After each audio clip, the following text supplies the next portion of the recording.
I now request Mahatma Education Society, Pillai College of Education, Principal Dr. Rainey Francis Ma'am to give the welcome address. Good evening and a very warm welcome to each one of you. We are gathered here for a very important aspect that really, it molds us as teachers to a um, different gamut of learning. That is knowing the skills which are required in our learning process. As teachers, we have always seen that we need to change with times, and the times that we see today has been rapidly changing. And to meet our challenges as per this time, it is important that we try to learn as much as we can and learn in the right manner. I think the short-term course, which is a collaborative effort by RISV as well as Pillai College, will really try to bring in a lot of dynamism in among the students, and also will try to learn and grab these niche areas which are really required in the classrooms today. A lot to come from this course, and I'm sure that under the able guidance of Surekha Chidambarnath, we'll be able to take this course to a very different level, and we'll try to emulate a lot of inspiring message that she would like to deliver through this course. We are thankful to Risby College and especially to Spotty ma'am for her continued support in all the endeavors that we have with Pillai College, and I'm sure that this will be one stepping stone that we can take forward as we look forward for many more interactive sessions as well as collaborative efforts in the future. Thank you so much, the entire team of RISB, for keeping us as one of your collaborative partner, and we look forward for many more. Thank you so much. Thank you so much, ma'am. I now request our principal, Dr. Spotty Karthik, to give the welcome address for us. Very good afternoon to Dr. Rainey Francis, the faculty members and student teachers of both the colleges. And thank you so much, ma'am, for making us a part of your institution and enabling this collaboration. And as we know, the skill-based education is gaining momentum today. The short-term courses which the colleges are offering are of great significance in these days. And soft skills, which are a set of skills which are very global and which are needed in every job sphere. So this course offers much relevance because in addition to the hard skills or the technical skills which you receive in the classroom, over and above those skills, the soft skills are very relevant in every job field, especially for teachers. Skills like communication skills, teamwork, leadership, and other interpersonal skills, etc. So the colleges today, the course which we are going to start is of great importance to the student teachers. And I would like to mention something more. This course has actually been conceptualized and developed by Miss Surekha Chidambaram when she was working in our college previously, and for the last few years she has been conducting this session for our college. So this time when we do it together, it's a different experience. So I urge all the student teachers not to miss out on the courses, on the sessions, and try to complete the course. And all the best to all of you. And thank you, Surekha ma'am. Thank you. Thank you for letting me continue this, ma'am. Thank you so much, Spotty ma'am. I would now request Rene ma'am and Spotty ma'am to inaugurate the value-added course so that we can go ahead with the course.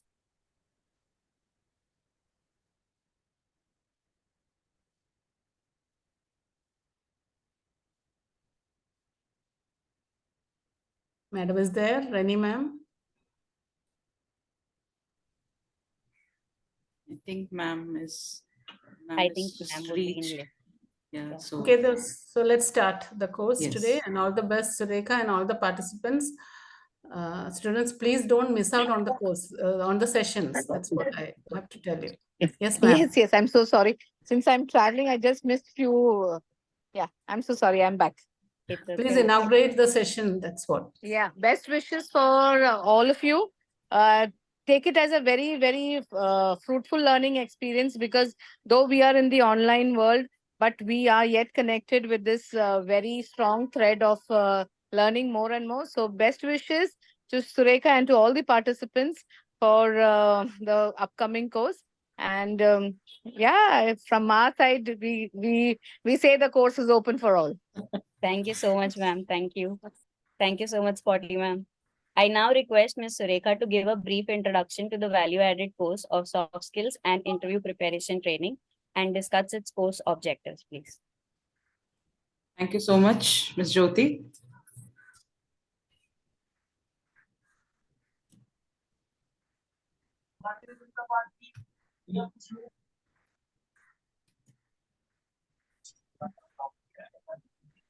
So welcome all to the soft skill and interview preparation training for training teachers.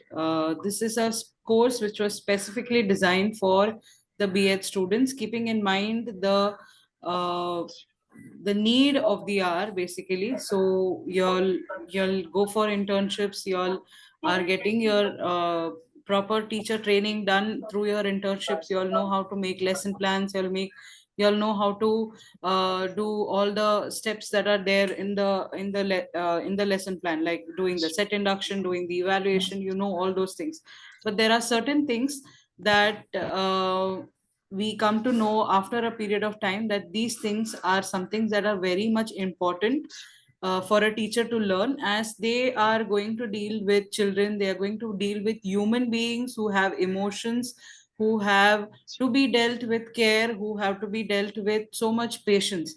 So to deal with all those emotions and patience, we need to have certain soft skills. So to go through the skills, soft skills, and I'll just first introduce you to the course. The goal will be to develop and improve a range of soft skills essential for teachers and prepare them for interviews to bag the best jobs. So this soft skills is not only just while you're teaching, but also when you are going for an interview to get into a school. These skills will help you out, to talk better, to present yourself better in front of your prospective employers. um, the course objective is, by the end of the course, we believe that you will develop effective communication skills, effective presentation skills, become more self-confident individuals by mastering interpersonal skills, team management skills, and leadership skill, develop all-round personalities with a mature outlook to function effectively in different circumstances, develop a broader career plan, which will not only focus on your current, but also what you will want to do in the next coming 5 years or 10 years. Evaluate the employment market, identify the organizations to get good placement, match job requirements and skill set, and develop effective resumes and portfolios that will attract potential employers. So we will look during this course, we will, along with learning about certain soft skills, along with having a little bit of experience on how to engage with people, we will also be looking at how to get ready for an interview, what you're expected in an interview, and also what kind of resumes you are supposed to make and present to your prospective employers. Before we start with the course, I would request the students to keep your videos on, because this is going to be an interactive session and I don't want you all to miss out on anything, any opportunity where you get to speak and communicate with me. So your videos have to be on, and you have to be on mute until and unless there is an opportunity to speak. So can I request the students to keep their videos on?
Thank you so much for the students who have kept their videos on.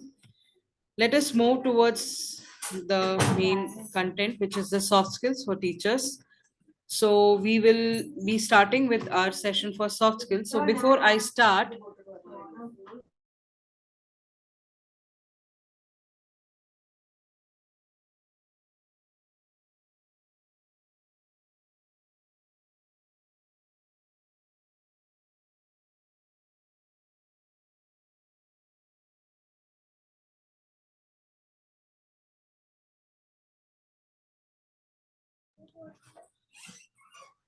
so before we start with the soft skills, can anyone tell me what you all understand about soft skills? What do you think are soft skills?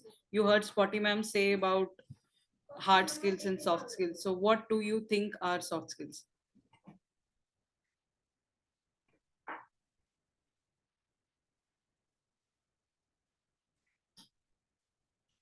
Anyone would just like to try?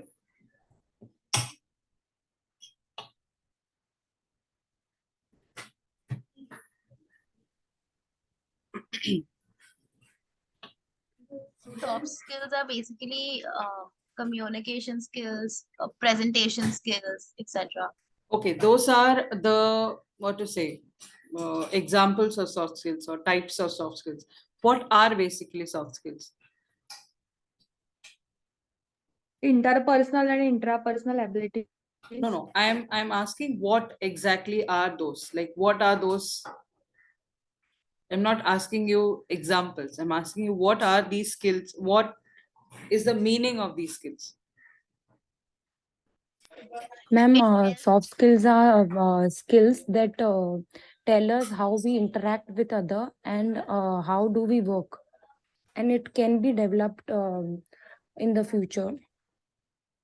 Very good. Thank you so much. So soft skills are basically some of the attributes, some of our behavior, some of our skills that we need to interact with other people. So when we have to interact with people. We cannot be in a closed compartment saying that no, I don't want to interact with anyone, because especially when we are teachers, we have to interact with students, we have to interact with our peers, we have to interact with the leaders, everybody, parents. So soft skills are some of the skills which will help us become better in interacting with all these people who we come face to face on daily basis. So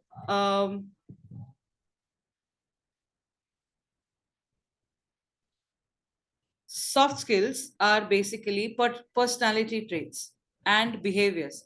Unlike technical or hard skills are basically like, the skills that you need to, that you can gain knowledge, you can try something out, you can do it physically. Those are hard skills. Soft skills are not about the knowledge you possess, but the behavior that you display in different situations, the way you talk, the way you deal with people, the way you behave in a very difficult situation, what kind of response will you give to a situation where there is some emergency. All those are your soft skills.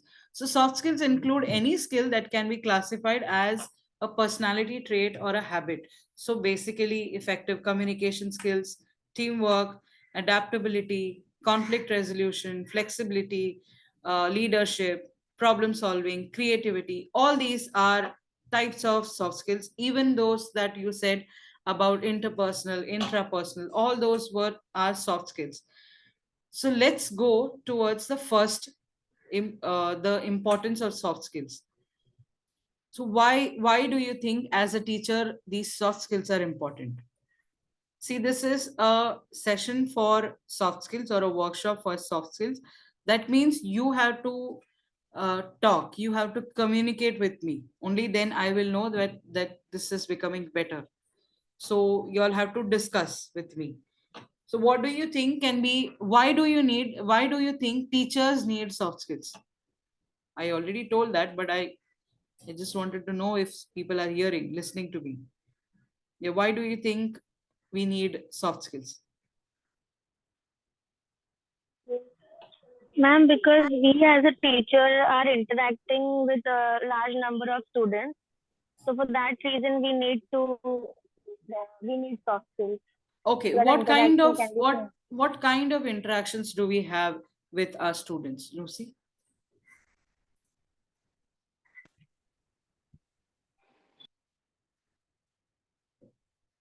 Can you give me an example of the kind of interactions that we have with the students?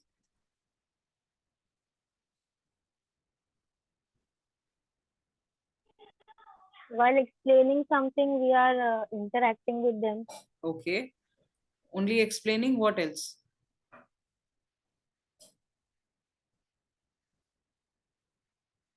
Any other kind of interaction that we have with our students? While building a positive relationship with the students. uh, that is something that we do, by chance. It's not like you do it like a that is there in the timetable, that I have to build a positive relation with my student. Something that you do in your regular basis, that is under comes under that interacting with students. Good evening, ma'am. Good evening. Ma'am, basically to know about a student that what is the physical and mental strategy of that child by communicating with that child. Okay. Okay.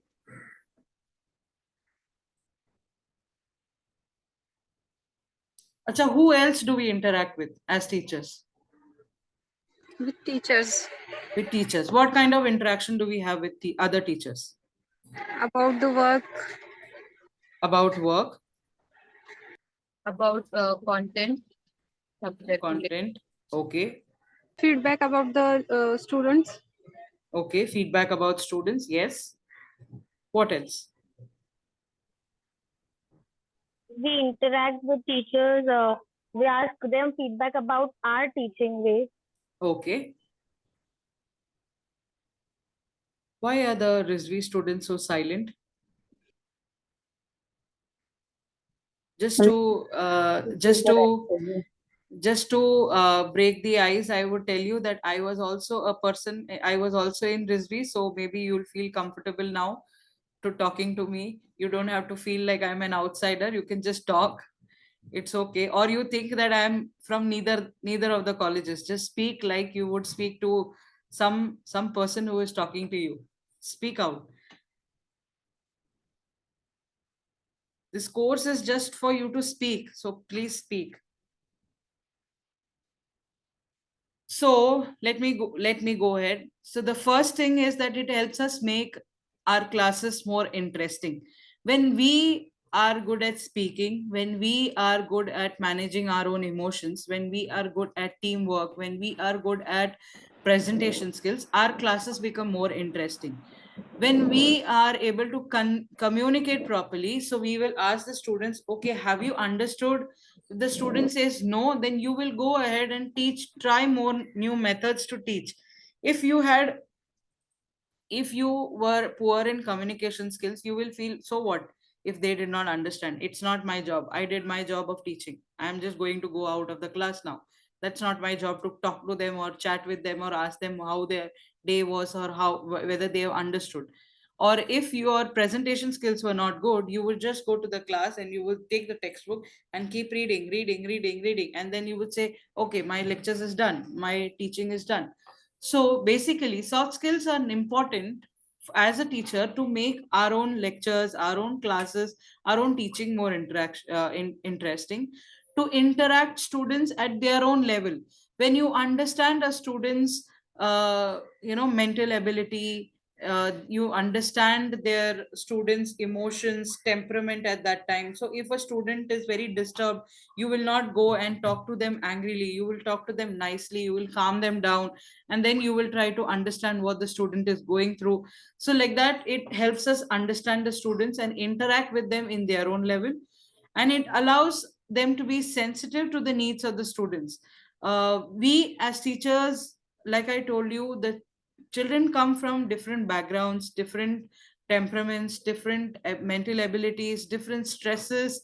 So there is already too many things going on in their mind. So when you go into the class and when you give them certain tasks and then you put too much pressure on them, they might lose their calm, they might become more disturbed. So you need to be more, you will learn to be more sensitive when you have a good hold over your own soft skills. You will be more patient with them, you will speak to them nicely, you will speak with them patiently. So all these soft skill will help you in that. It enables them to be good leaders. When you have good leadership skill, when you have good teamwork, you will become a good leader, makes them more approachable. So when a teacher is understanding, when she is a good team player, when she's a good leader, when she's good at communicating, the teachers and the other teachers will the students and the other teachers will like to come and talk to you. They will want to come and tell that, see, I am having this problem, so can you help me out with this, and to serve as an example for the students. This is the biggest point, because children from a very young age, they learn from imitating. And when they imitate they start imitating their parents, then their siblings, and when they start coming to the school, they start imitating like their teachers. So if you see, girls will start writing on the walls and they will behave like teachers because they see them as role models. When you become a very cranky teacher, they will not like you. They will not become like you, or you will be like the wrong example or the wrong role model for a teacher. So that's why it is very important for us teachers to have soft skills and master the this soft skills. uh,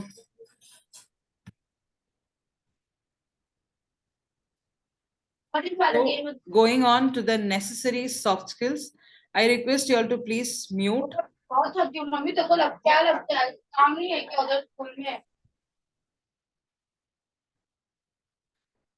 So the first soft skill that we are going to talk about is communication. So good communication skills are important for two reasons. One is to deliver whatever you have learned, whatever your knowledge is, you want to give them, and to relay feedback to help students make progress. That means you deliver the content and then you ask them, what is the problem that you faced in this particular teaching? If you did not understand, then I have to take efforts to make it more better for the students so that they progress.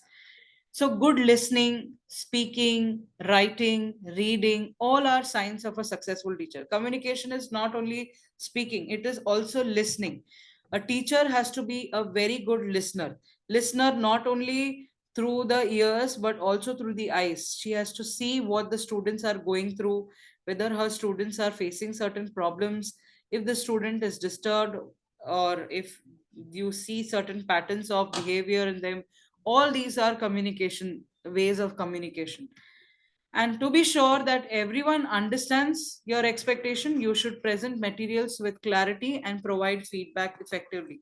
Now you might be very good at with your English, you might have a very good vocabulary, so you will use big words, and you will put it in front of the students, and the students will not understand those, because we don't know where the students are coming. Mostly in India, English is not the first language of communication at homes. It is majorly all other languages, and English is only spoken in the schools. So what happens here is that when you speak constantly in English with big words, big vocabulary, the students will get confused, when you give them books to read, or when you give them notes to write, and if you use big words, you speak to them in an accent, they will not learn anything. They will just be more, they will just start to distance themselves from the language, saying that we don't understand, I don't like this. So you as a teacher has to make it more clear, more simple, so that you can teach them, and they can also tell you that where they want more help with. So this is about communication. Now I have a video that will help you out on how you need to communicate, or how you can, you need to speak with people.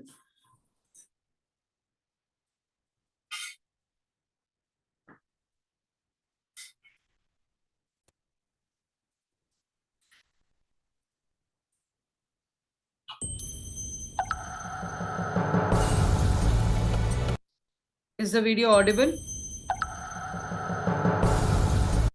Yes, ma'am.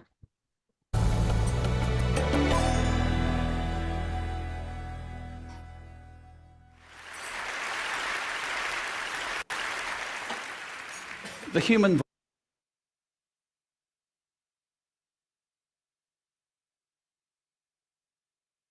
voice.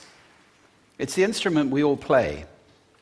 It's the most powerful sound in the world, probably. It's the only one that can start a war or say, I love you.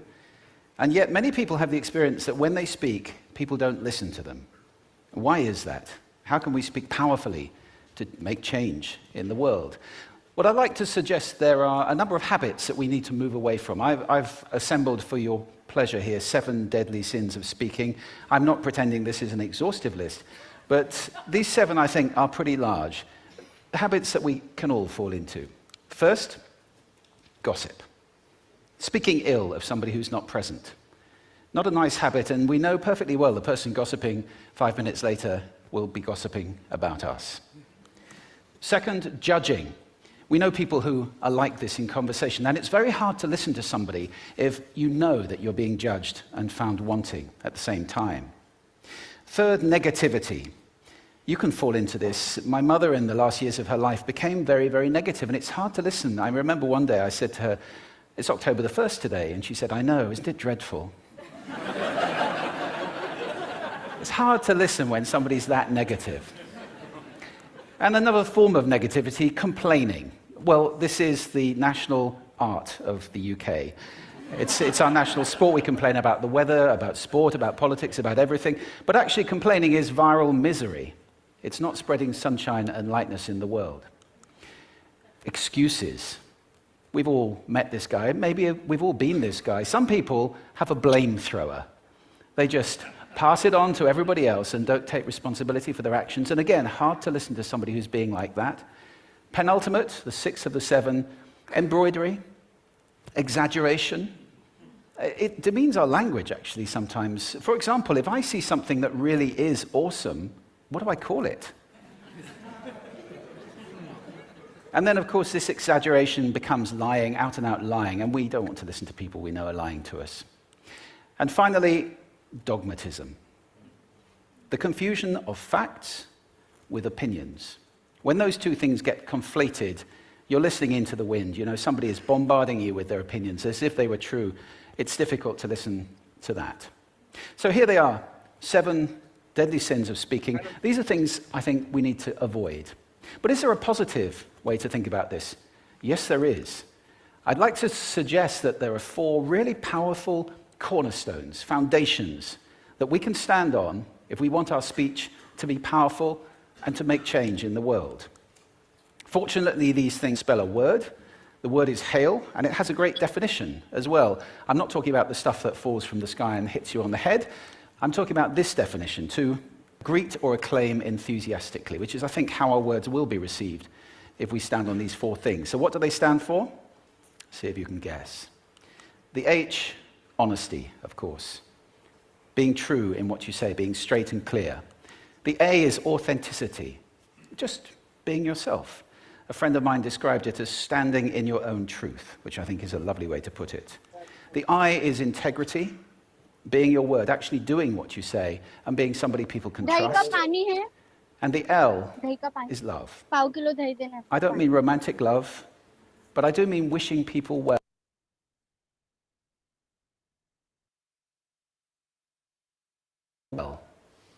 For two reasons. First of all, I think absolute honesty may not be what we want. I mean, my goodness, you look ugly this morning. Perhaps that's not necessary. Tempered with love, of course, honesty is a great thing. But also, if you're really wishing somebody well, it's very hard to judge them at the same time. I'm not even sure you can do those two things simultaneously. So, hail. Also, now that's what you say, and it's like the old song, it is what you say, it's also the way that you say it. You have an amazing toolbox. This instrument is incredible, and yet this is a toolbox that very few people have ever opened. I'd like to have a little rummage in there with you now, and just pull a few tools out that you might like to take away and play with, which will increase the power of your speaking. Register, for example.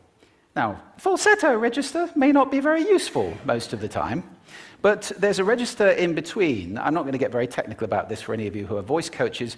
You can locate your voice, however. So if I talk up here in my nose, you can hear the difference. If I go down here in my throat, which is where most of us speak from most of the time, but if you want weight, you need to go down here to the chest. You hear the difference?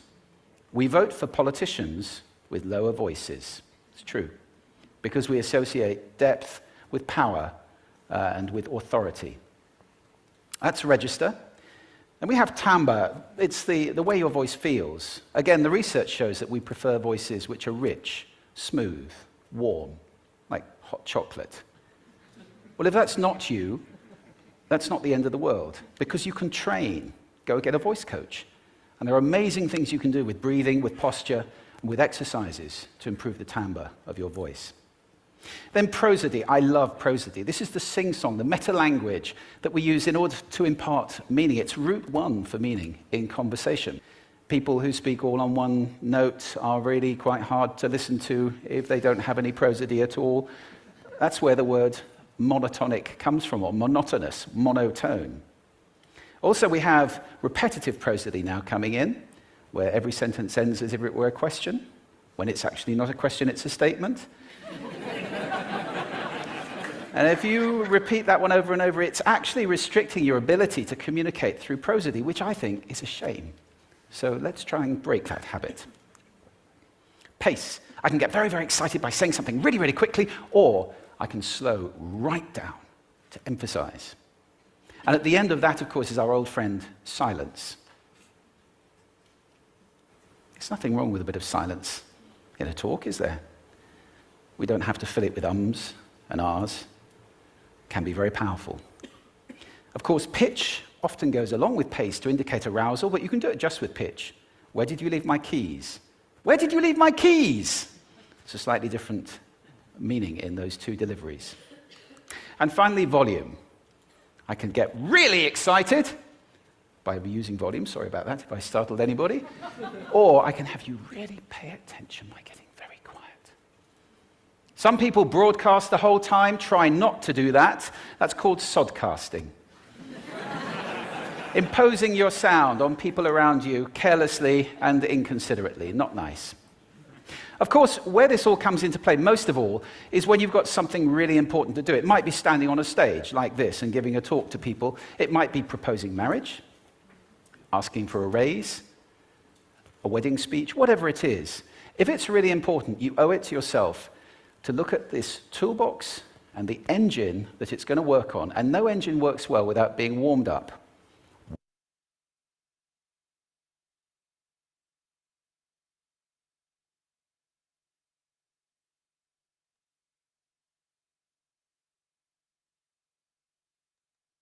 Ma'am, you are not audible. ma'am, you are on mute. Sorry. Yeah. Do you all agree with him? What were the 7 deadly sins of communication that he said? What kind of communications are we supposed to avoid? Gossip, Gossip, yes. Judging, Complain, judging. Sorry?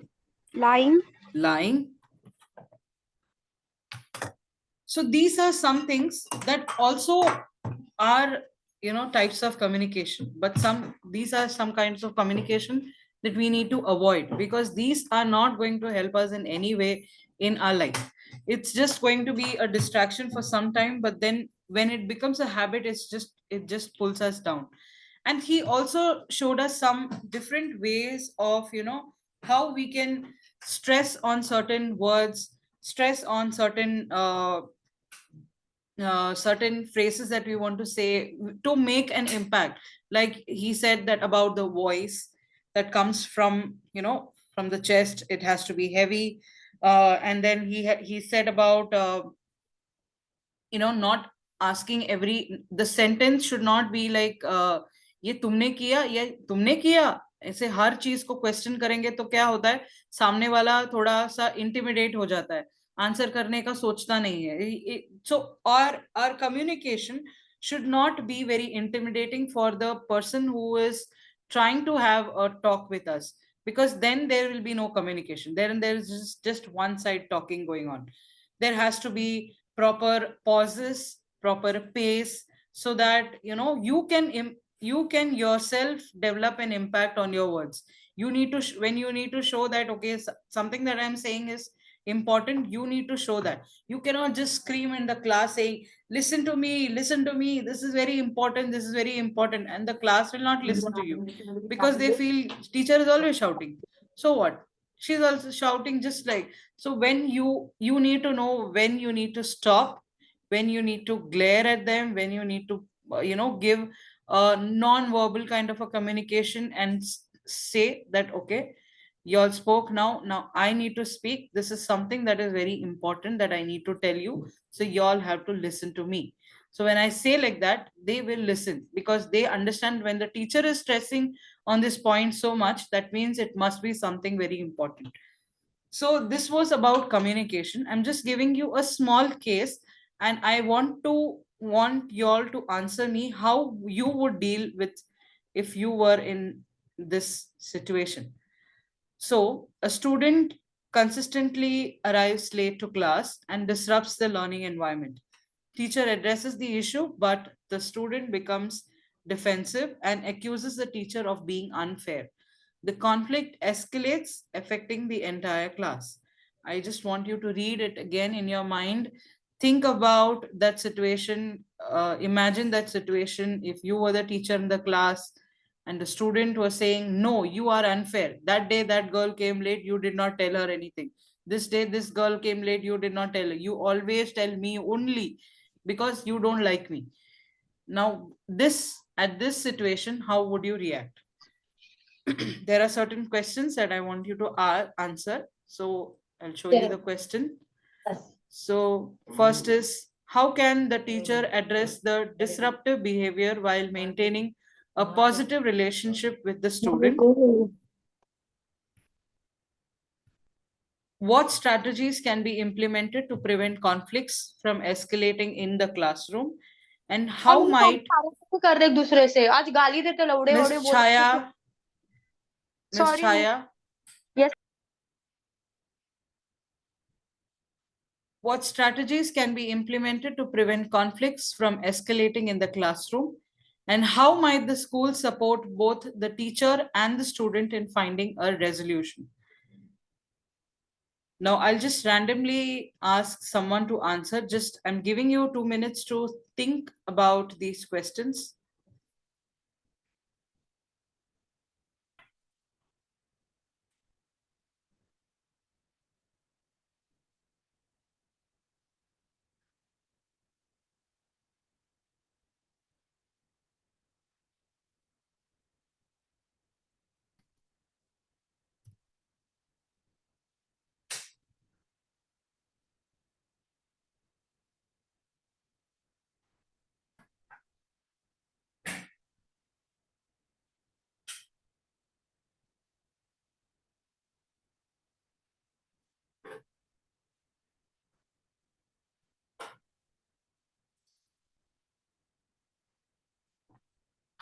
Okay, before I ask someone to answer, anyone would like to go ahead and, try out answering any one of the questions? Yes, ma'am. Yes. Ma'am, actually, first thing, the child will be given counseling by school. If the teacher says that this student or this child is late every day in class and it is disturbing the environment, so Okay. there must be a counseling session for the child. Okay. So this will be an answer for which question? For ma'am, a positive relationship with the student, to build a positive relationship with the student. Okay.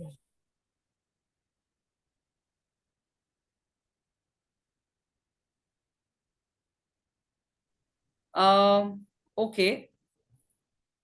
Anyone else who would like to try? Yes, ma'am. It is similar to the one which was supposed to ma'am actually. So if the student is coming consistently late, I will not ask the student directly in the class why are you late. I'll allow the student to come and settle down in the class, because if I talk to her or him, if I ask any questions, then that will disturb the entire class flow. So I won't ask at that moment. But after the class ends, I'll personally talk to the student and I'll ask the reason for it. And if there is a genuine problem or issue for it, then we'll try to solve it together. But if it's because she's sleeping late and getting up, he or she is sleeping late or getting up late, then I think that needs to be strictly addressed to her, because there is a time which we need to follow. So if Okay. that's not the case, then, and if there's any other genuine reason, then I'll talk to her and solve the problem. Okay, good. Thank you so much. What about the strategy, the school's support? How can the school support the teacher and the student in finding a resolution? Ma'am, firstly, the student will be ask the reason why he is late every day. Okay. Okay.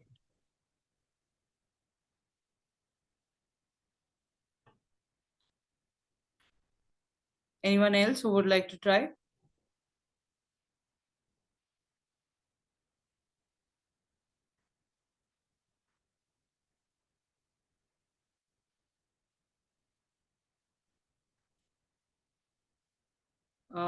Ms. Sana Sheikh, can you answer?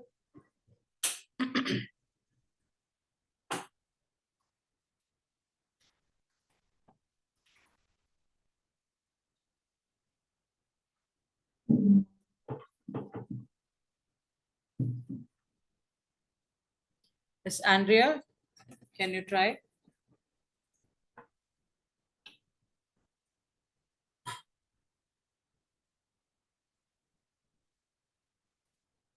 Okay, great. Janelle says, rewards and good attendance policy should be maintained for the motivation of students. Okay, good. What kind of rewards would you give, Janelle, if you were in that place?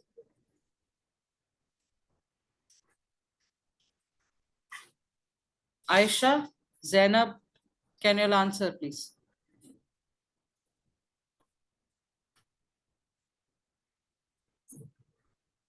Yes, Lucy.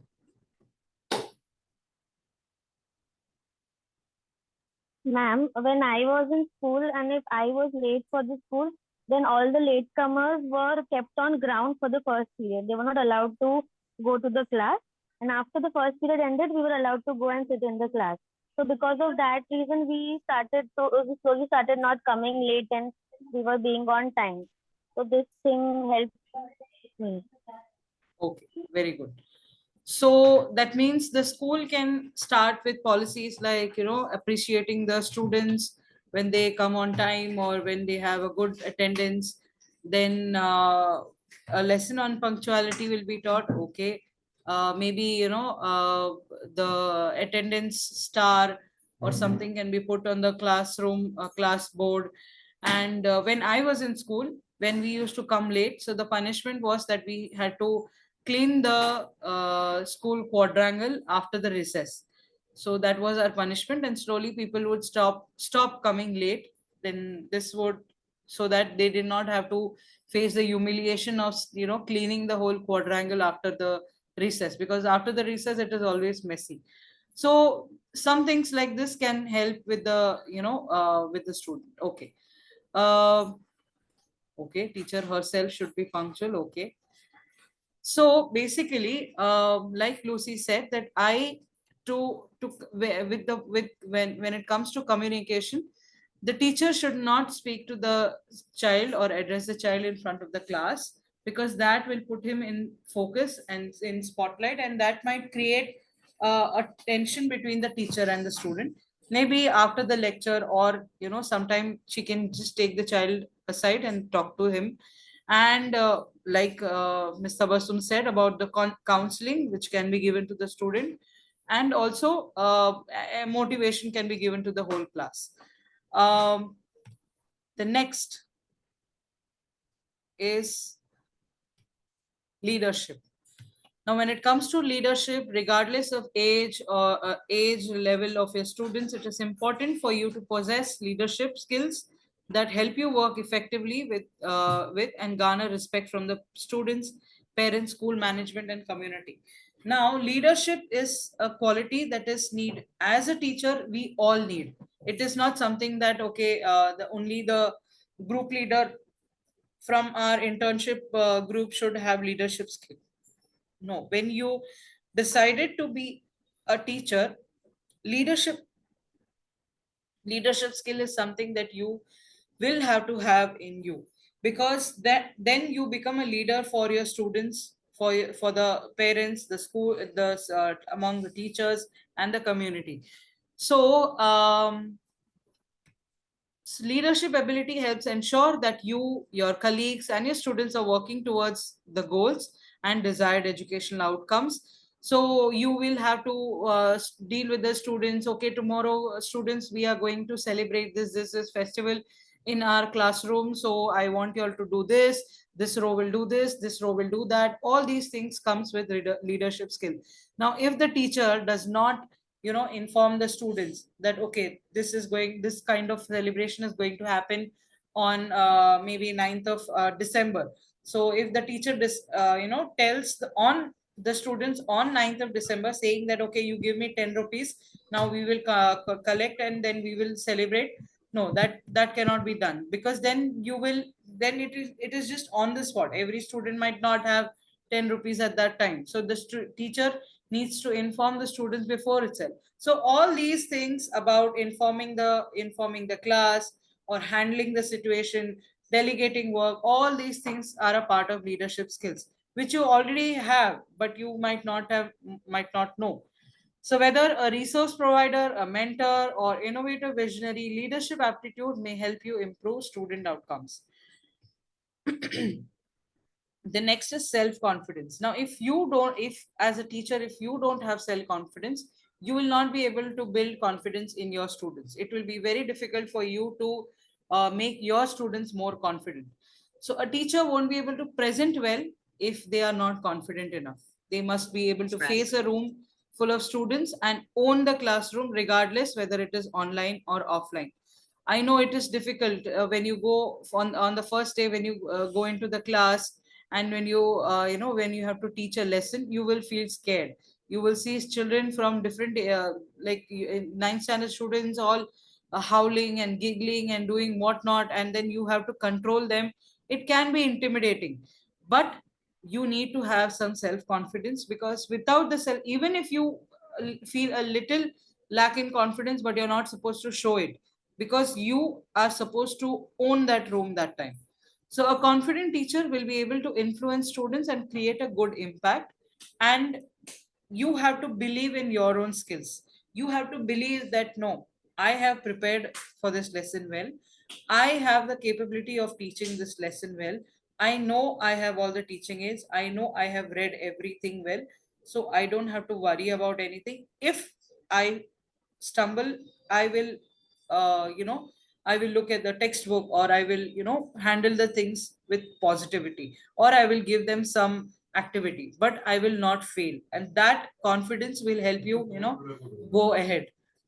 um, the next is presentation style. So this is one of the biggest soft skills that as a teacher we need to have. Presentation is not PPT. Presentation is basically anything that you want to present in front of the class, anything you want to present in front of the students, everything comes under this presentation style.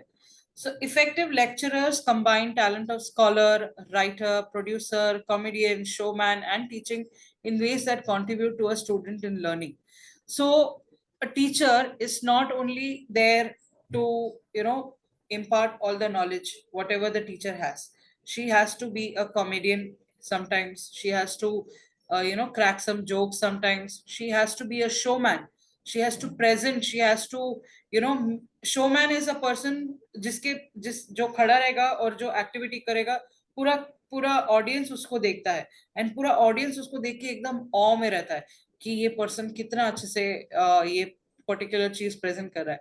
वैसे ही एक teacher को होना पड़ता है. Teacher को writer होना पड़ता है, प्रोड्यूसर होना पड़ता है, एक्टर होना पड़ता है, शोमैन होना पड़ता है. सब कुछ एक टीचर के अंदर होना बहुत जरूरी होता है. An effective teacher is an excellent communicator and therefore thinks about improving his and her presentation skills. So you need to constantly keep thinking, what can I do better? One of the most important aspects of communicating is shaping content and style to fit your audience. In a classroom, if you cannot communicate in both comprehensible and interesting way, the students, their learning will be reduced. That means your learning, your teaching has to be such a way that it is also interesting to them, interesting to the students, but also they are learning something new. Comprehensible मतलब सारे skills, सारे ideology, सारे कुछ वो सीख रहे हैं, along with interest, along with a little bit of fun and fun in the lecture, and this makes us great showmen in the class.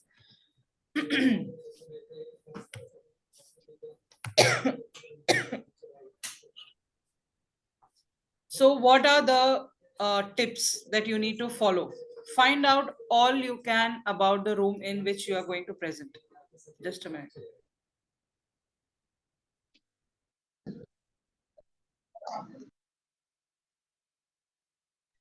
Find out all मतलब आपको पहले जानना है कि आप कौन से क्लास में जा रहे हो, आपके स्टूडेंट्स किस एज के हैं, किस टेम्परामेंट के हैं. वहां पे आपको पता है कि ये कुछ बच्चे हैं जो बहुत नॉटी है, तो उनके लिए आप क्या कर सकते हो, उनको एंगेज करने के लिए आप क्या कर सकते हो. आपको पता है कि ये क्लास में ऐसे कुछ बच्चे हैं जिनको सिर्फ बोलने से समझ में नहीं आता है, उनको वीडियो दिखाओ तो ही उनको समझ में आता है.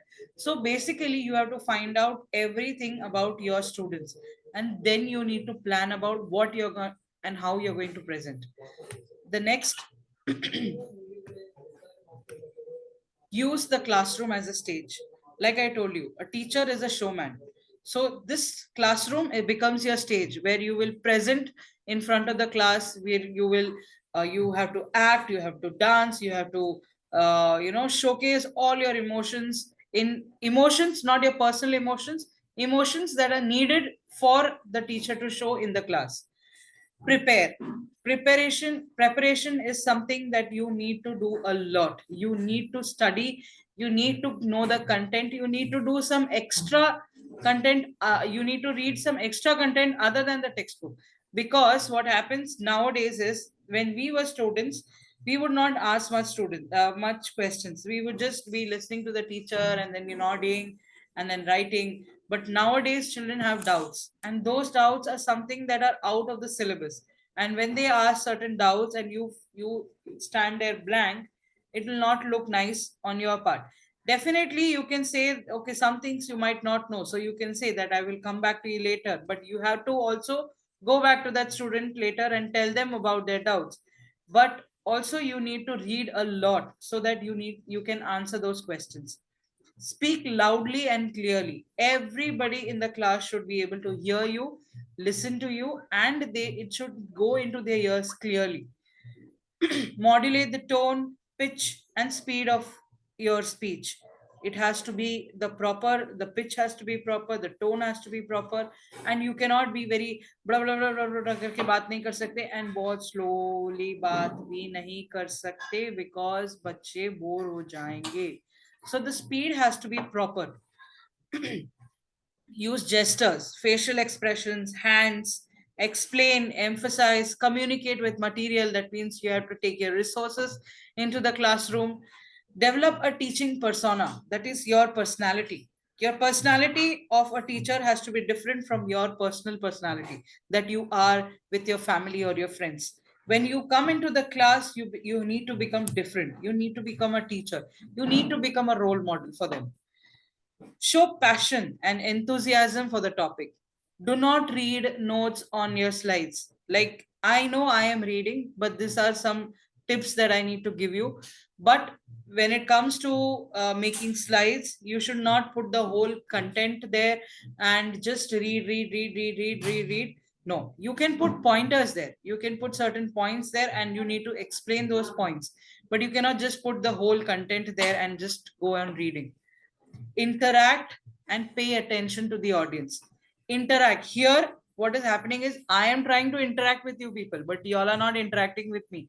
I am trying to pay attention to you people. I know some are sleeping, some are working, some are cooking, some are cutting vegetables, some are making chapati, and just इधर उधर phone पड़ा है, कोई कुछ और बात कर रहा है, कोई मार्केट में गया है, कुछ खरीद रहा है. I can understand, but this is not how you interact. This is not how you are supposed to interact, even though you are an audience. When you need to be a good audience, only then you can be a good, presenter. You need to listen to what the presenter is saying you when you are an audience. And when I am presenting, I need to make sure that, okay, my audience is feeling bored. I need to change. I need to crack a joke. I need to make them more energetic. Do not take yourself too seriously. That means during while you're teaching, while you're presenting, there might have happened something. The student is not talking, I mean the student is sleeping, or the student has, is sitting like this. You don't have to think that you are bad. The student might have not slept at night, so he might be going through his own things, but that doesn't have to come on to you. You don't have to take everything very seriously. You don't have to start shouting, why are you sleeping in my class? Who gave you the right to sleep? Don't you have any manners? That is not how you deal with it. If you see that, okay, the student is too tired, let him sleep. But if you see this behavior is the same every day, then you need to make sure that there is, something needs to be done here. Every day the student cannot be sleeping in the class. Then he will take you lightly. Once a while, when you see that, oh, this student is very studious, but today she seems like she's very tired, so it's okay, maybe she's too tired, she has not slept well, so it's okay, one day I can let her, be like that. You don't have to take everything personally. And keep a track of time. Sometimes what happens is you go on teaching and you lose track of time. You don't know whether you are speaking extra, whether you are taking going out of the syllabus, you're talking something and then you go into some personal thing. That should not happen. So you need to keep a track of time. The next is teamwork. You all know about teamwork. So it is collaborative collaborative work with whether with students, whether with teachers, and it helps us to be more innovative, resolve challenges. Teamwork in an educational setting involves party sharing mutual goals and working together to reach them. So basically a school ka goal is that the school should prosper. And how will the school prosper? When the students prosper. So that means all our goals are towards the prosperity of the students. The students should become better. So we are all working towards the students. We are all working towards making our students' life better.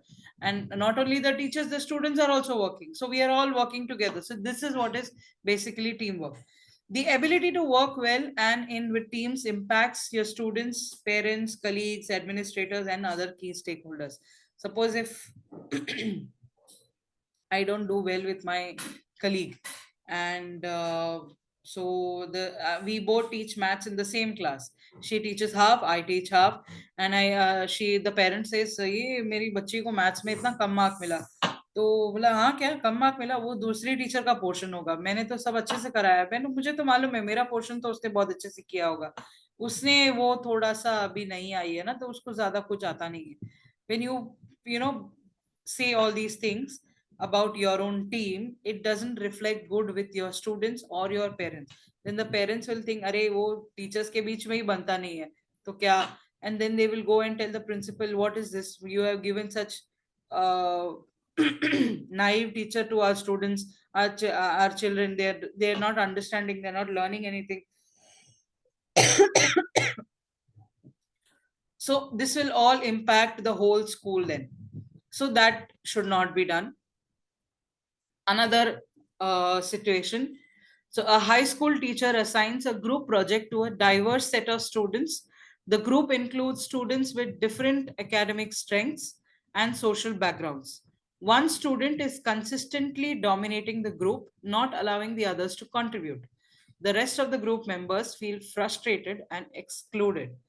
एक teacher है जिसने एक group दिया है students को group में group project दिया है एंड उसमें से एक ग्रुप में एक स्टूडेंट है जो बहुत डोमिनेटिंग है वो किसी को कुछ बोलने नहीं देती है किसी को कुछ करने नहीं देती है बस खुद का ही बोलती है and everybody has to listen so the other group members are frustrated. Now how would you address the dominance issue? That means how would you address the student who is dominating? What strategies would you employ to encourage equal participation? And how might you foster a positive group dynamic in future projects? Come on, think about this. I need more participation.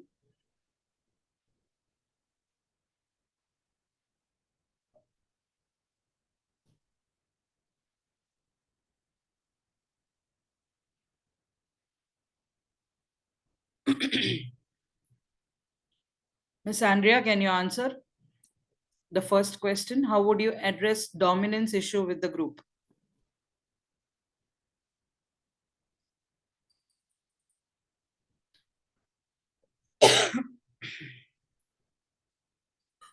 The moment I start asking questions, I can see the participant number reducing.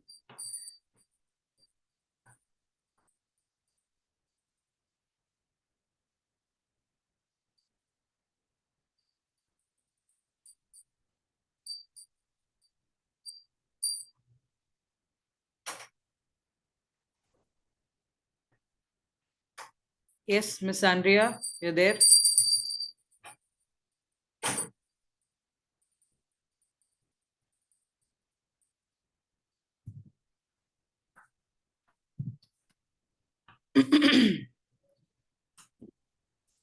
Okay, anyone else who would like to answer?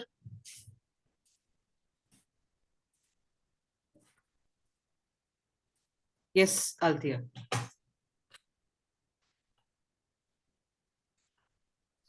The dominance issue, I think if the teacher herself can recognize who is doing it, she herself can assign the work or all the students should participate. So she can come out with set of rules, how they have to function, or else make the person, the one who is dominating as the leader of the group, who makes sure that everybody speaks, and she can give her the final report where a rule we add that everybody contributes and there is no way of choosing whose view is right or wrong. Probably giving the guidelines how they have to answer would make a better choice. Wonderful. Thank you so much, Althea. Yes, anyone else would like to come up with strategies that you would like to employ to encourage equal participation?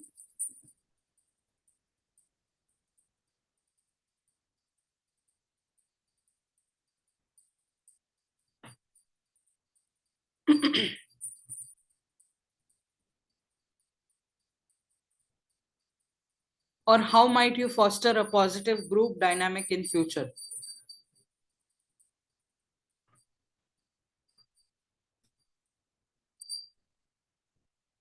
That means what would you do as a teacher to make sure that there is no conflicts in the groups and there is positivity, acceptance, patience in the group?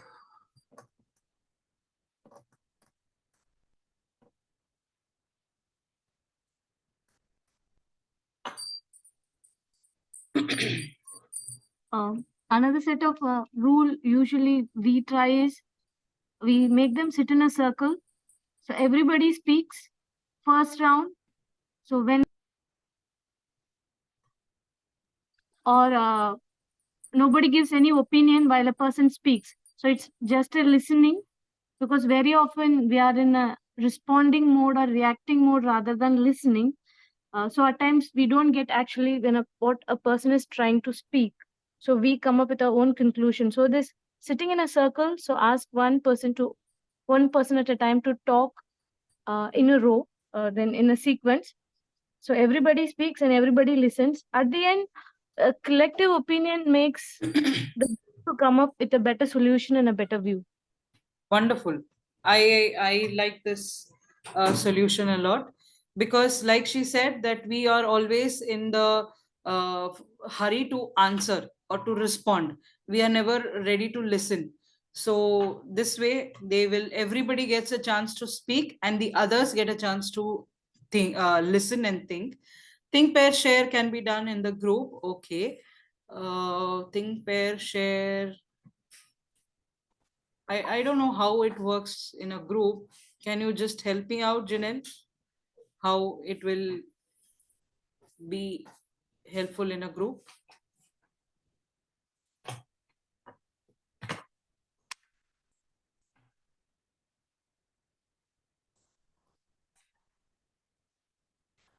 Okay, it will help all to participate and give their viewpoints. Okay.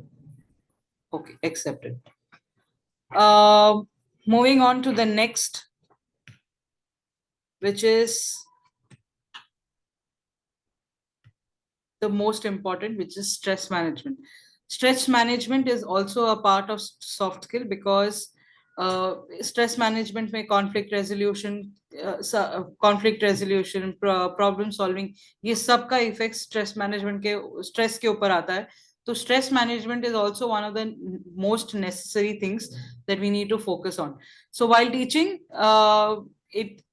we all know that it brings us joy and satisfaction, but it comes with double the amount of stress, because we need to when we go to the school, when you go to the class, you cannot think about all the stress and all the problems that you're going through. You just have to put up a smiling face and go and stand there and teach and behave like nothing is wrong. But that can be depressing at sometimes. But also we need to work on our stress also. So the performance of students, lesson planning, classroom management, report cards, managing the classroom community, and all these things, there are so many things that a teacher has to take care. She has to take care of co-curricular activities, sports, annual day, this, that, so many other things that the teacher has to do. So this might feel overwhelming, and hence stress management is something that the teachers should be able to ace at. So the impact of stress and anxiety on educators. So the symptoms that you might start feeling in some time when you start going to school is something like feeling anxious. You will feel upset. You'll have headaches, fatigue, insomnia, forgetfulness, pain, muscle pain, knee pain, leg pain, shoulder pain, difficulty focusing and concentrating. Some might take alcohol as the solution to cope up with all your stress. Some might gain weight, some might lose weight. You'll have irritability and moodiness and all these things. So 61% of teachers say that the work is often or always stressful, twice the rate of other professions. Because the other professions, they work, they do whatever work they have, but here with teachers, they get their work at home also. They have to do so many other work, and basically the main stress is that you are dealing with people. When you're dealing with people, you have to be more conscious every time that you don't hurt anyone. You don't you have to be very careful of how you're dealing with your students, and that is the reason why it is more stressful. 58% teachers have poor mental health because of stress levels, and 1 in 20 teacher has mental illness lasting it for at least a year. So ways to support and help teachers. At what the administrators can do is they can offer support programs addressing mental health issues, offer wellness programs, encourage open communication among teachers and administrators. So there has to be school, and the school community, the teacher community has to be a safe space for the teachers. There has to be open communication that happens between the teachers. So when this is something that I want to tell you all is, when you all start going to colleges, when you all start going to teach in a school or college, you might know a lot of things, but you need not show it that okay, you are something that you know you don't know much, I know a lot more than you, because you are going to deal with those people on a daily basis for 8 to 10 hours in sorry 8 hours in a day. Even after coming home, you have to talk to them for each and everything. So you are going to deal with those people. So just make sure that you don't have a negative relationship with those people, and try to be more cordial with those people. And what you can do to help you come out of this stress is, you need to sleep. You need to prioritize your sleep. Make time for physical activity. It can be anything: going for a walk, just taking a stroll in the evening when there is good wind blowing, and then and in the morning, eat a nutritious diet, take breaks whenever possible. It can be stressful sometimes, when you're checking papers, it can be too stressful, but you need to take breaks. Stay connected with family and friends. You'll have work, but you need to take out time for your family and friends, so that you get a break from all the stress. Practice mindfulness techniques such as meditation, and seek help from a professional if you are struggling. If you feel that okay, I am not able to do any of this, I don't know how to do it, but I'm not I'm just, I know I need to take break, I know I need to sleep, I know I need to go for a walk, but I'm not able to do it, then you can definitely go help go ask for help from a professional counselor, and they will help you out in dealing with your stress properly. uh, okay. See, this is a very important topic that I'm talking to you about, but still y'all are not listening. 46% of teachers say that they are highly stressed every day, and 30% of new teachers quit teaching within 5 years.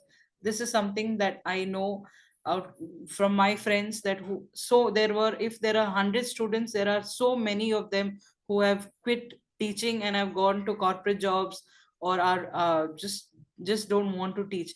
And this 30%, 46%, this 58 is not a small number. Just imagine how many people are stressed with work right now. So these things, just make sure you take a screenshot of this, and keep in mind that you need to prioritize your health, your mental health first before you go into the class. Only then you'll be better teachers. If you are not better human being, or you're not better with your own mental health, you cannot help the others. Like वो इसमें बोलते हैं, flight में बोलते हैं, दूसरों की सहायता करने से पहले खुद की सहायता करिए। वैसा ही है, खुद को हेल्दी रखो, and then you go help your students. Next, dealing with teacher stress. So know the signs. You need to understand when you are stressed, when you are not able to concentrate on things, when you feel everything is just too much for you to handle. This is the sign. Let go of what you can't control. Try your best to take your time. Don't dwell on past mistakes. Try not to take things personally. Limit grass is greener thinking, like, oh, मैं वो school में होती तो शायद आज मुझे इतना stress नहीं होता. वो स्कूल वाले भी उतने ही स्ट्रेस में है जितने तुम स्ट्रेस में हो. So हर एक स्कूल में स्ट्रेस तो होता ही है. But so that is why it is said that grass is greener. जैसे बोलते हैं ना कि grass is greener that side, my side it is yellow, that side it is so green and fresh. When you go that side only, you understand that it was just a perception. Avoid fixating on worries and overwhelming thoughts. Don't keep overthinking. Prioritize, plan, organize your time, and don't forget to have fun. Practice self-care. That means you eat and sleep regularly, get out and exercise, make time for yourself, seek support, set boundaries for healthy work-life balance. If you feel that, okay, this is not something that is this is not that is healthy. I'm working till 12, I'm working till 3 at night, and then going back to school at 6, 7. That is not healthy. So you need to prioritize, set boundaries there. Treat yourself. That means treat yourself nicely, give yourself breaks, give yourself some things that will make you happy. Go take a massage, go for a spa day, get refreshed, and give relaxation techniques a try.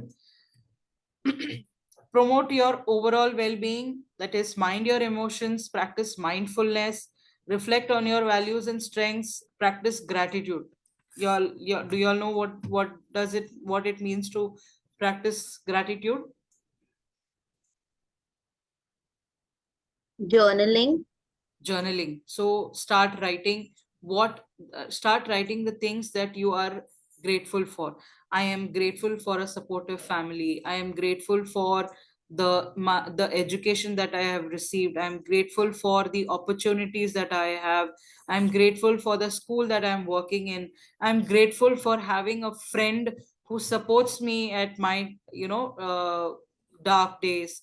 And so all those things you need to start journaling, so that this will make you realize that, see, there are so many things that you need to be happy about. So don't just think about the negative aspects of your life. Next is just a minute.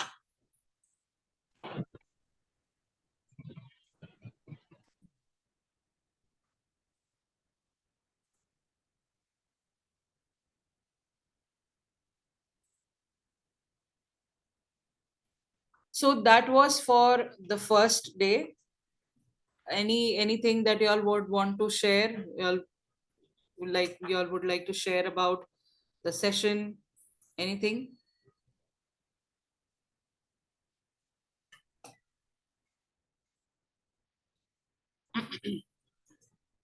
How was the session? Was it boring? Do you want me to make some changes, do some changes in the way things are presented? Anything? No, ma'am. Everything was good, and the tip was shared from by you was so useful for us, I think. Thank you so much. This is coming from personal experience. All those stress management things also are from personal experience, from experiences from different teachers, because I have seen teachers struggling and they quit their jobs because they're not able to. It's not like teaching is the only job that is stressful. There are other jobs which are even more stressful, because we at least get to do what we like a lot, like going, talking to children, being with children. All these things are very, very fun, but also it comes with certain stresses that you need to deal with. So it's not the leaving the job or leaving the profession is not the solution, but you can always deal with your stress. You can always seek for help. Anything else that you would like to uh, give feedback about? Maybe you all can post your questions in the chat box also if you feel. Yeah. Yes, Mamta.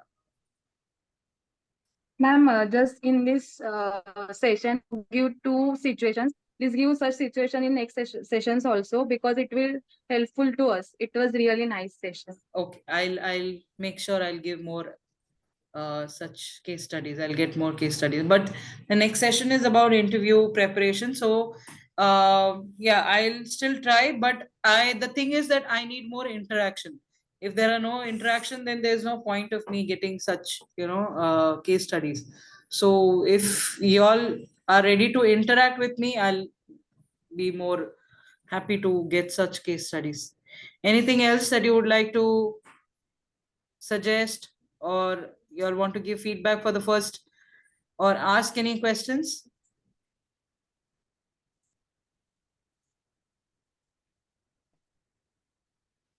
Okay, Miss Jyoti, can you just share them with The okay, feedback link? yeah. Ma'am, I'll send you the feedback link on the chat. Okay. Yeah. Could you Ma'am, give I us have more tips? I Yes. just have I need a clarification. I think in one of the case studies you told, like, how to help the child to come up with a disruptive behavior in that case study kind of. Yes. Like we can ask them to clean the grounds or such things. No, that was what I was made to do in when I was in school. So we had to there is not only one student, there are too many students who come late, so they were all made to clean the grounds so that they understand that this is a punishment, and also it works, it helps them understand about cleanliness. But that was something that my school did. I'm not telling you all to do that. My question is, in today's world, kind of the amount of rules and regulations we are receiving from government. So how do you handle such situations? So obviously, in today's situation, we can't even raise a voice or we can't even ask them to do. The child may kind of consider that as a, physical abuse, verbal abuse, such. We are living in such kind of situation. So how would you come up with a solution for that? So so when I was in school, and if there was some student who misbehaved, we would be thrashed, and the teacher would tell us something, and then we would be asked to kneel down and all. We cannot do that. But now the system has become more inclusive, and we have become more sensitive towards the students, because we now start thinking that if the child is behaving like this, there is a reason behind that. When we were children, the teachers would just say that, okay, this child is very naughty, he's naughty. But now, with counseling and with so much pressure given to mental health, there is always this question: why is this child doing this? Why is this child behaving like this? Why is this child so disturbing in the class? There must be some reason behind that, and that is where the role of the counselor comes in. So if there is no counselor in the school, this teacher can start talking to the child. Just talk in a very simple way, like learn more about the child. And I know it will take more time. It will you will feel that मैं क्यों ये सब करूं, मैं क्या कम काम कर रही हूं. But when you start learning about the child, you will understand that this child is like this because of a certain reason. And when you give that child a little comfort, that, okay, see, I know you are going through something, but we can deal with this together. If you help me, I will help you also. And that time, I'm really telling you, this impacts the children a lot. The positive the positivity that you give to the child, it works in making the child also positive. I have experiences of facing such children in the 11th standard who have been very naughty throughout their school, but in the 11th standard, when all the other teachers would be very angry, and when some teachers are a little bit kind to them, they understand, okay, what they're doing is wrong, and slowly it changes their behavior, and then it starts affecting their studies also. They become more better in their studies because they want to make the teacher happy. They feel that, okay, this teacher has shown trust in me, that this teacher has not thrown me out of the class like the other teachers, so I can do a little bit to help that teacher out. So like this, so it is basically just patience. You need to deal with such situations with patience. You will face students who will be very very disrespectful with you. They will say anything, तुमको क्या मालूम, तुम थोड़ी मेरा mummy है, तुम क्यों मेरे को ये सब बोल रहा है, ऐसे सब वो लोग बोलेंगे. लेकिन at that time, instead of losing your cool, and if you just be a little bit more patient and handle it with more patience and care with the student, I am telling you, it will work better for you and the student both. I don't know if you accept it. It's just my point of view, but just try once. It might help you. So Snehal, I hope, Althea, that was a satisfying response.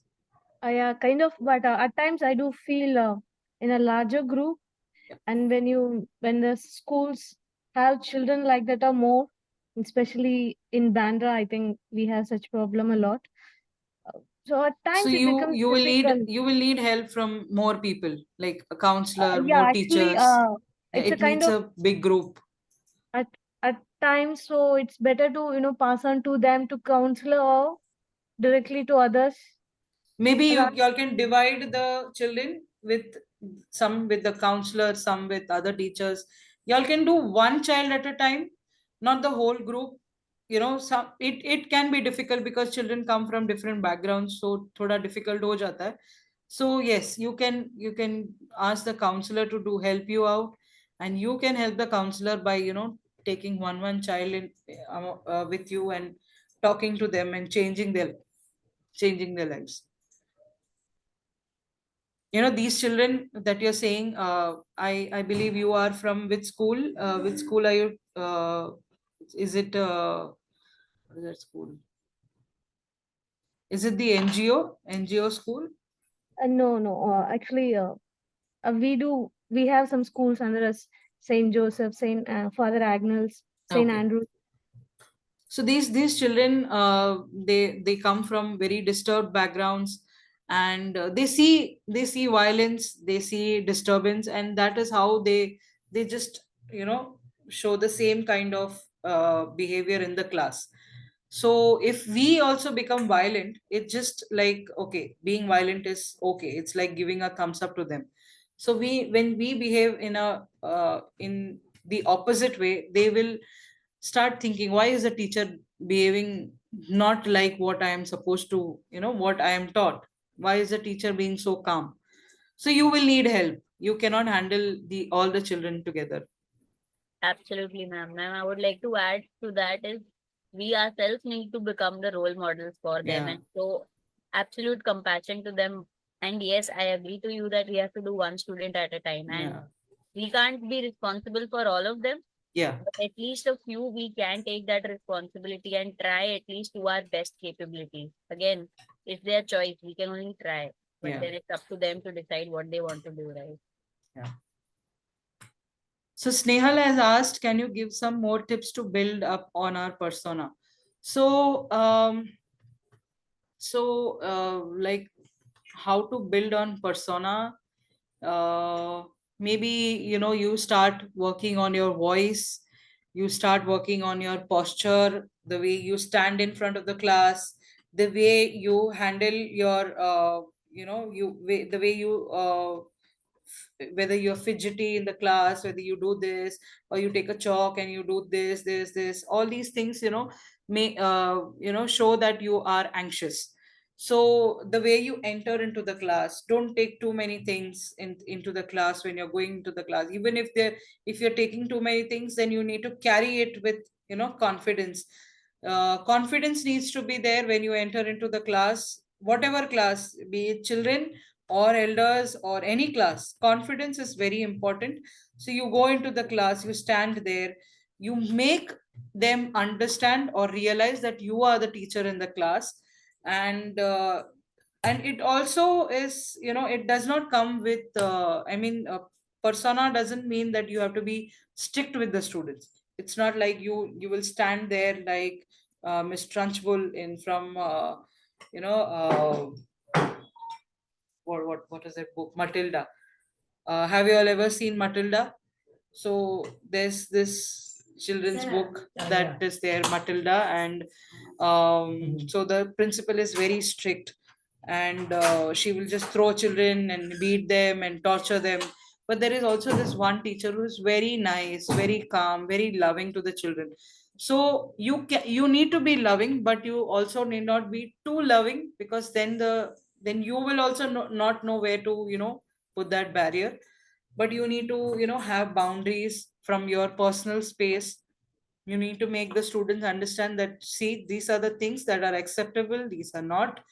And basically सब confidence का काम है. Confidence रहेगा तो बाकी कुछ भी नहीं रहेगा तो भी चल जाता है. मतलब तुम्हारा आवाज नहीं है, या तुम टेंशन में हो, कुछ भी हो, बस कॉन्फिडेंस रहेगा तो क्लास बहुत अच्छे से जाएगा. So confidence is something that you need to work on. As teachers, that is very important. आगे आगे जैसे जैसे कुछ याद आएगा वैसे और बोलती जाऊंगी. Anything else that you all want to ask?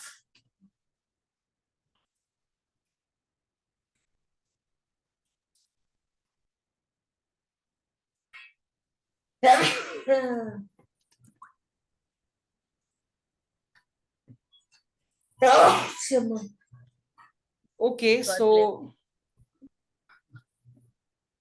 Whoever was that was my mother. okay. She's saying God bless you. Jyoti ma'am, can you please share the link, the feedback link? Okay. I'll send you on the chat.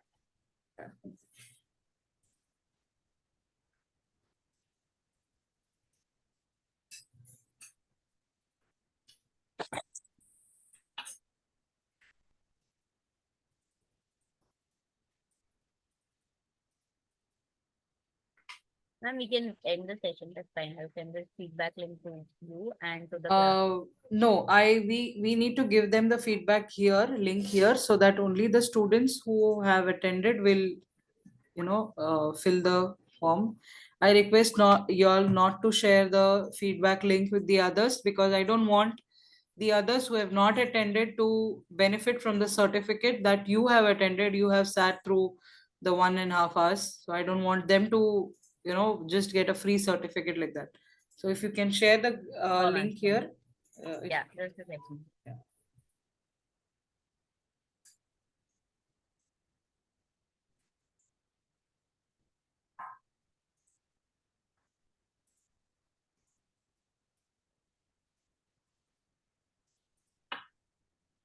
Do you want me to share it? Yeah, you can as well. Just that. If you have some issues.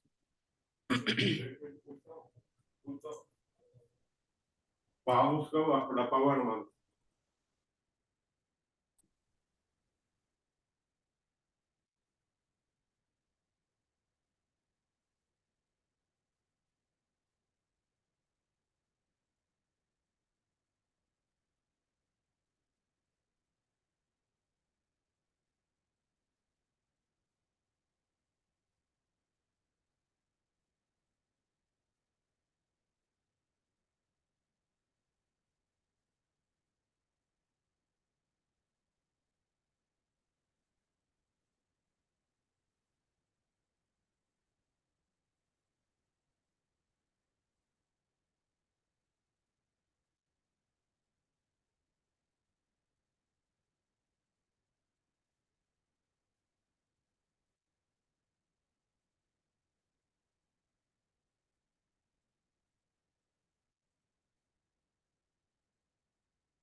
Can you please go on mute? That's it.